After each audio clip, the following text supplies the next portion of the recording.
Haai almal en baie welkom. Is jy dalk 'n bietjie benoud oor daai geskiedenistoets wat voorlê? Wel, moenie wees nie. Vandag gaan ons saam leer, maar ons gaan dit op 'n lekker, prettige manier doen, sodat jy sommer heeltemal gereed voel. Goed, kom ons spring sommer dadelik weg. Ons gaan 'n vinnige kennistoets speel. Dis die beste manier om te sien wat jy al klaar weet en om daai laaste paar feite in jou kop vas te lê voor die groot dag. Is jy reg hiervoor? Kom ons begin. OK, hier is ons eerste vraag. Wat is bronne? Dink gou vir 'n oomblik, wat sou jy sê? Dis 'n baie belangrike woord in geskiedenis. So kom ons kyk. En daar's jou antwoord. Bronne is doeteenvoudig die dinge wat vir ons inligting oor die verlede gee. Dis hoe ons so speurders kan wees en uitvind wat lang gelede gebeur het. Sien? Maklik, né? OK, volgende een. Nou dat ons weet wat bronne is, kan jy die 3 hooftipes onthou. Probeer hulle gou in jou kop opnoem voor ek hulle wys. Het jy hulle gekry? Fantasties. Dis natuurlik visuele bronne, geskrewe bronne en mondelinge bronne. As jy dit reg gekry het, wel, dan is jy alreeds halfpad daar. Kom ons kyk nou 'n bietjie dieper na elkeen. Kom ons begin by die eerste een. Hoe presies kry 'n mens inligting uit 'n visuele bron? Watter een aksie moet jy doen? Presies, jy moet dit sien. Visuele bronne gaan alles oor kyk. Jy gebruik jou oë om die leidrade in die prentjie raak te sien. So eenvoudig soos dit. Goed, nou vir die lekker deel. Kan jy dink aan 2 voorbeelde van 'n visuele bron? Enige 2 dinge wat jy kan sien wat vir ons iets oor die verlede kan vertel. Kyk net hierna. Fotos, skilderye, prente, kaarte, selfs standbeelde. Daar's so baie. As jy aan enige 2 van hierdie gedink het, is jy 100% korrek. Mooi so. Reg, kom ons beweeg aan na ons tweede tipe bron. Hoe kry jy inligting uit 'n geskrewe bron? Wat dink jy? Jy het dit. Jy moet dit lees.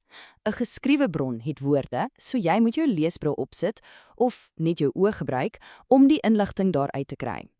En net soos met die visuele bronne, kan jy aan 2 voorbeelde dink van 'n geskrewe bron?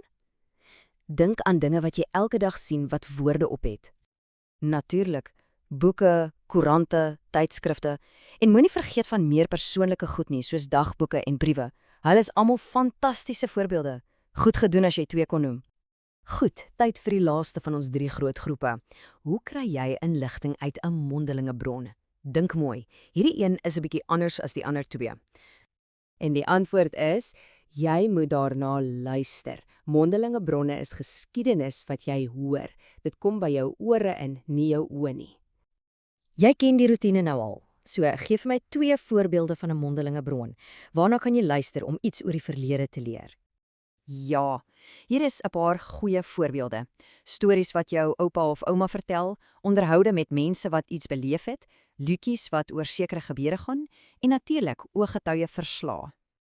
Reg, hier is 'n vraag wat 'n bietjie meer dinkwerk gaan vat. Ons het sopas onderhoud as 'n voorbeeld genoem, maar wat presies is die verskil tussen 'n doodgewone gesprek en 'n onderhoud?